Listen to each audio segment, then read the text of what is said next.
Okay, there's this one question that I forgot to ask Atsuko. Like, because during some of the... Sorry, I'm trying to make the presentation nicer. Yes. What did you forget? Oh, I forgot. Oh my God. Just like in one of the interviews that you said your mom has schizophrenia, right? And one of the voices that she heard in her head is that the Taiwanese government is trying to go after her. Mm-hmm. And just like, I was like thinking about maybe it's probably the KMT government that she was thinking of, or is your family part of the white terror terror victims? Yeah. Oh, so your grandpa was... That's right. That's why my grandma... Shit. I didn't talk about it earlier because I was like, I don't know if I should talk about it on like it's anything a Taiwanese. Story, yes. Yeah. So my grandma, when I said that she's been single since she was 28, it's because my grandpa, was one of the white terror victim. Right. Yeah. And he was living in Neipu. Yeah, like... where's Neipu? Neipu is like near Pingdong. I think it's maybe a part of Pingdong. Uh-huh.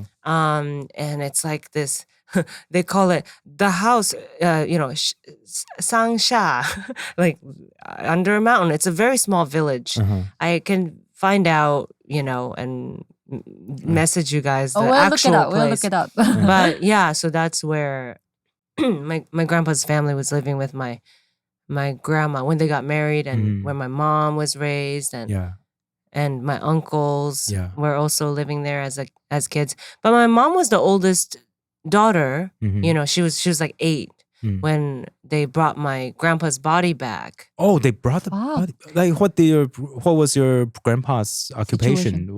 My grandpa was a veterinarian. Okay. He was an intellectual. That's why, because during White Terror they go after intellectuals. Oh, sure, yeah.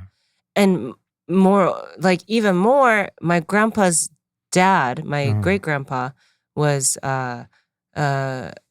in politics. So he was in like local politics, and his job was to look after like grains, the rice in the small village.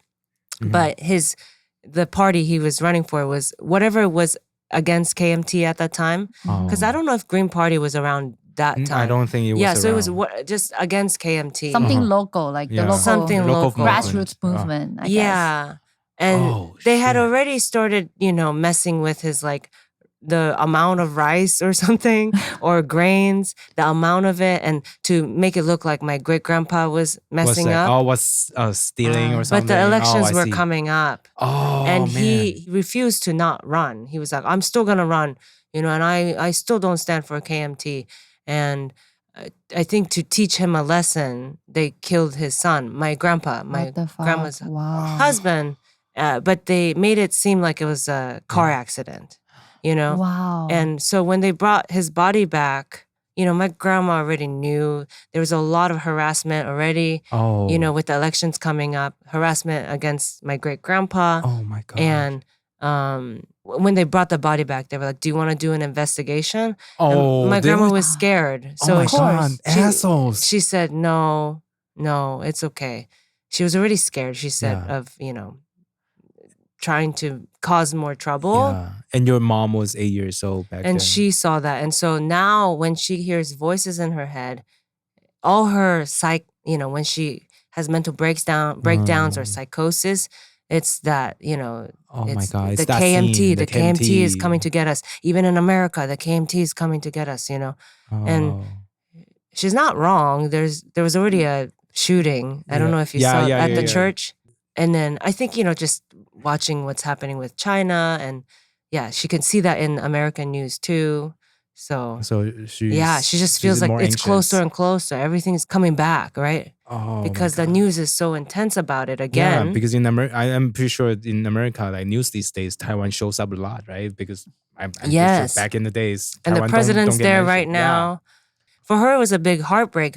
That's how she lost her father. Yeah, and then she started getting seizures because of an injury in school. So that's just when a lot of sadness started, accumulated. Yeah.